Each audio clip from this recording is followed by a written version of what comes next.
Hello दोस्तों, तो कैसे हैं आप लोग। स्वागत है आप सभी का मेरे यूट्यूब चैनल पे। मेरा नाम मानवेंद्र कुमार है और मैं यूरोप के एक बेहद ही खूबसूरत से शहर प्राग में रहता हूँ। यहाँ से मैं अपनी पीएचडी कर रहा हूँ और मुझे अभी 5 महीने लगभग हुए हैं इंडिया से यूरोप आए। तो चलिए मैं आप सभी को बताता हूँ कि क्या वो विचित्र बातें हैं जो कि आप ऑब्ज़र्व करोगे जब भी आप एक यूरोपियन कंट्री में जाओगे। और मेरी ये बातें मैक्सिमम यूरोपियन कंट्री में फिट बैठेंगी। जैसे कोई भी आप यूरोपियन कंट्री ले लो, जर्मनी ले लो, नीदरलैंड ले लो, स्कैंडिनेविया ले लो या चेक रिपब्लिक जिस कंट्री में मैं खुद हूँ। तो चलिए शुरुआत करते हैं। तो इसमें जो पहला पॉइंट है वो है टैबूनेस, जो कि मतलब ये बहुत ही अजीब सा था मेरे लिए भी। जैसे मैं बताऊं कि यहाँ पे मैं जिम में गया था, तो जिम करने के बाद या फिर स्विमिंग करने के बाद जो है वो आपको करने से पहले, जाने से पहले भी बेसिकली अगर मैं स्विमिंग की बात करूँ तो स्विमिंग जाने से पहले आपको जो होता है वो नहाना होता है। देन उसके बाद आप स्विम करके आते हो तो फिर से आपको नहाना होता है। तो जब जाते हैं तब तो कोई बात नहीं, आप अपना जो है वो अंडरवियर वगैरह या जो कुछ पहनना चाहते हो आप पहन करके जा सकते हो स्विमिंग पूल में। स्विमिंग करके जब आप वापस आते हो और जब आप नहाते हो शावर के नीचे, तो वहाँ पे जितने भी लोग नहा रहे होते हैं वो सारे नंगे होते हैं, वो कोई कपड़े नहीं पहने होते हैं। तो ये बहुत ही विचित्र बात थी मेरे लिए देखा जाए तो बस यही था। मतलब ये टैबूनेस जो है ना वो ये टैबू नहीं है। मतलब यहाँ पे बॉडी इज़ बॉडी, तो बॉडी को एक बॉडी की तरह इनको शुरुआत से ही इस तरीके से प्रिपेयर किया जाता है कि किस तरीके से जो है वो एक स्पोर्ट्समैन की जो है स्पिरिट आपके अंदर भरनी है। तो उसके लिए जो है वो बॉडी को बॉडी की तरह ही ट्रीट करना सिखाया जाता है। तो बट ये हमारे यहाँ हमारे कल्चर में इस तरीके से एग्जिस्ट नहीं करता, तो ये एक शॉकिंग पॉइंट था। Then the second one is the weekends, कि संडे और सैटरडे का जो दिन होता है उस दिन पे हमारे यहाँ बेसिकली हम जो है वो मस्ती करते हैं, बाहर जाते हैं, शॉपिंग करते हैं, घूमते फिरते हैं, चहल पहल होती है रोडों पे, बाज़ारों में। लेकिन यहाँ पे एब्सोल्यूट साइलेंस होता है। एक तो वैसे ही जनसंख्या कम है और संडे मतलब सैटरडे संडे के दिन जो है वो ऐसा लगता है कि लोग कहाँ ही चले गए सारे। तो बेसिकली जो है वो वीकेंड्स पे लोग खुद के साथ ही जो है वो अपने फैमिली मेम्बर के साथ या अपने घरों में ही टाइम स्पेंड करना ज़्यादा पसंद करते हैं।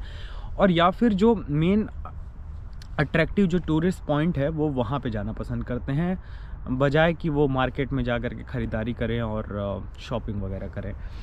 तो ये सेकंड पॉइंट था। और the third point is gas cylinder यहाँ पे नहीं होता है। आपको खाना जो है वो इंडक्शन के ऊपर या फिर हॉट कॉइल के ऊपर बनाना होता है। तो और प्रेशर कुकर जो हम इंडिया से लेकर के आते हैं, मैं तो वैसे नहीं लेके आया था, लेकिन मैक्सिमम इंडियन स्टूडेंट्स जो है वो लेकर के आते हैं और यहाँ पे देखते हैं कि उनका प्रेशर कुकर यूज़फुल ही नहीं है, क्योंकि इंडक्शंस के टाइप बहुत डिफरेंट है यहाँ पे। तो ये भी एक शॉकिंग पॉइंट है कि विदाउट गैस जो है वो आपकी फूड नेसेसिटी है वो आपको कंप्लीट करनी होती है। आपको अपना खाना बनाना होता है, यूज़ टू होना होता है पूरे तरीके से इंडक्शन के रिगार्डिंग ही। Then the third point is medical. अभी मैंने कुछ टाइम पहले ही ये फेस किया है वैसे, कि हमारे यहाँ ये है कि अगर हम पड़ते हैं तो हम मेडिकल शॉप पे जा कर के तुरंत ही कोई गोली ले सकते हैं, या फिर कोई छोटे मोटे पॉलीक्लिनिक्स होते हैं हमारे मोहल्लों में, तो हम वहाँ जाके डॉक्टर्स की कंसल्ट लेके तुरंत गोली मतलब दवा ले करके हम आराम पा सकते हैं। बट वो फैसिलिटी यहाँ पे नहीं है। यहाँ पे छोटे छोटे पॉलीक्लिनिक्स बहुत ही कम हैं, और अगर हैं भी तो वहाँ पे विदाउट अपॉइंटमेंट आप जा नहीं सकते हो, और इमरजेंसी वो एक्सेप्ट नहीं करते हैं। ऐसा नहीं है कि मेडिकल चीज़ें बहुत ख़राब है, पब्लिक हॉस्पिटल्स हैं जहाँ पे आप कभी भी जा कर के जो है वो ट्रीटमेंट ले सकते हो। बट वो एक हो गया ना कि आप बड़े हॉस्पिटल में जा रहे हो। अगर आपको बुखार है तो आप हॉस्पिटल जाओ, आपको खांसी हो रही है तो हॉस्पिटल जाओ, थोड़ी सी चोट लग गई तो हॉस्पिटल जाओ।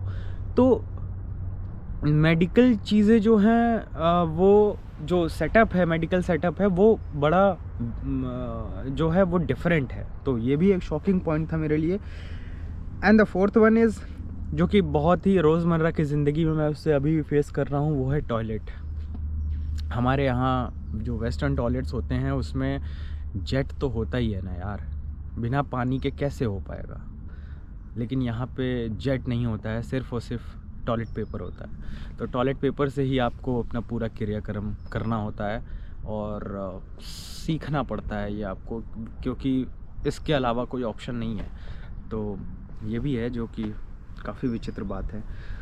Then the fifth one is winter clothes. Winter clothes जैसे कि आपको है कि इंडिया से हम अपने कपड़े ख़रीद करके यहाँ पे ले करके आएँ, ताकि यहाँ पे जो है जितना महंगी चीज़ें मिलती हैं तो वो पैसे हम बचा लें। बट हमारे जो इंडिया के विंटर क्लोथ्स हैं वो यहाँ पे पता नहीं क्यों वो उतने कारगर नहीं हैं। तो आपको यहाँ आकर के ही यहाँ के जो वैरायटी है उन्हीं में से कोई आप उन्हीं टाइप के कपड़े आपको ख़रीदने पड़ेंगे, क्योंकि मुझे ख़रीदने पड़े।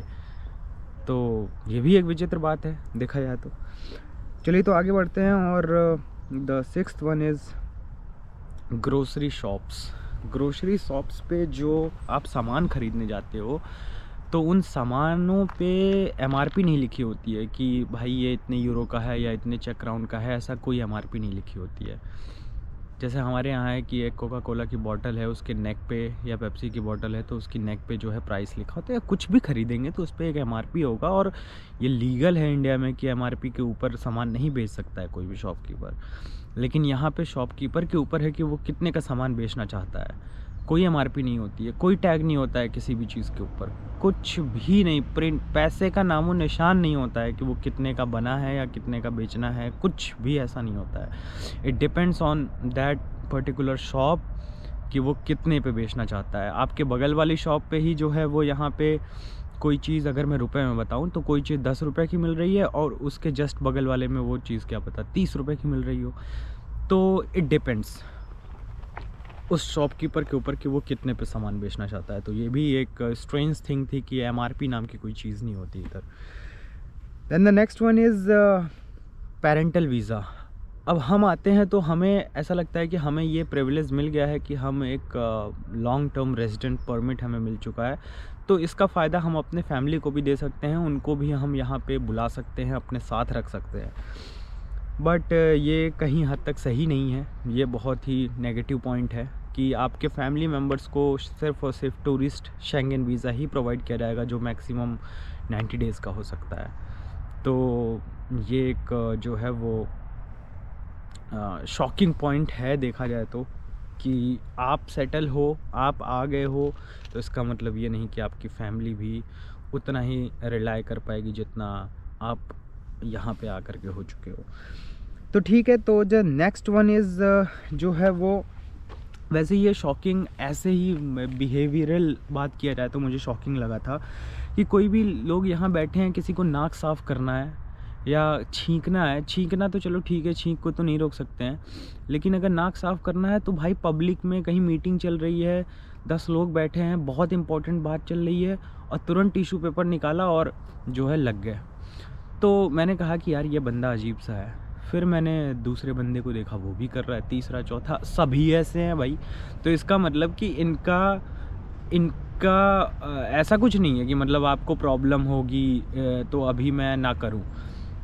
इट्स नॉर्मल इनके लिए, बट हमारे यहाँ नॉर्मल नहीं है। जैसा कि अगर ऐसा होता है तो इंसान थोड़ा सा किनारे चला जाता है या फिर कुछ ऐसा करता है, लेकिन ऐसा यहाँ पे मतलब ये बहुत ही ऐसे ना, बहुत ही ऑब्जर्वेशनल चीज़ थी कि मतलब मुझे ऐसा लगा कि अरे यार अच्छा ऐसा भी मतलब कर सकते हैं, ऐसे कोई इंपॉर्टेंट बात चल रही है और बीच में टिश्यू पेपर निकाला और एकदम शुरू हो गए तेज से।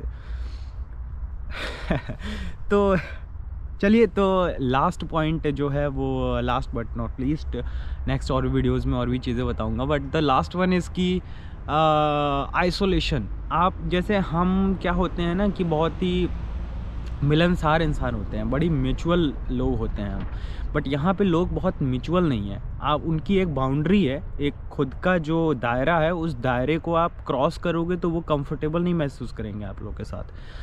तो ये भी एक पॉइंट है कि आपको पता होना चाहिए कि आपकी स्वतंत्रता, आपकी फ्रीडम वहीं ख़त्म हो जाती है जहाँ पे दूसरे की फ्रीडम शुरू हो रही है। और यहाँ पे दूसरे की फ्रीडम बहुत ही मतलब कम दायरे के बाद ही उसकी फ्रीडम शुरू हो जाती है।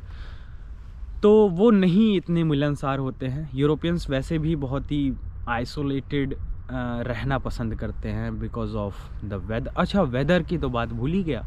शॉकिंग थिंग है वेदर कि सच में यहाँ पे जो है वो सूरज को एंजॉय किया जाता है। ये अलग बात है कि क्लाइमेट चेंज की वजह से अब बहुत ज़्यादा गर्मी हो जा रही है गर्मी के दिनों में, बट फिर भी जो देखा जाए तो सन जब भी निकलता है तो लोग यहाँ एंजॉय करते हैं। डार्क फेस ज़्यादा रहता है, ठंड बहुत ज़्यादा रहती है, तो सूरज को मतलब इस तरीके से कि यार आज तो सनी डे है और भाई हमारे यहाँ 50 डिग्री टेम्परेचर होते हैं। सनी डे नहीं चाहिए हमें, हम इसकी यूज़ टू हैं। मतलब हमें पता है कि हम जो है वो जल जाते हैं अपने अपने अपने जगह पे जहाँ रहते हैं, तो ये इन्जॉय करते हैं सनी डे वगैरह अगर होता है। जैसे आप अभी भी देख सकते हो कि अब तो वैसे विंटर आ गया है, अब तो कभी कभी सूरज निकल जाए तो वही भगवान की कृपा है, लेकिन सूरज नहीं निकलता है और विंटर बहुत ही लॉन्ग लास्टिंग होती है। और अभी अगर सूरज निकल जाए तो ऐसा लगता है कि मतलब साक्षात सूरज देव प्रकट हो गए हैं। तो जो है सन को काफ़ी इन्जॉय करते हैं यहाँ के लोग, सूरज काफ़ी इन्जॉय करते हैं। तो ठीक है, ये सारी चीज़ें थी जो कि शॉकिंग पॉइंट्स मुझे लगे यहाँ पे आने के बाद। और मिलते हैं नई वीडियो में कुछ नए तथ्यों के साथ। तब तक के लिए बाय बाय, शुक्रिया।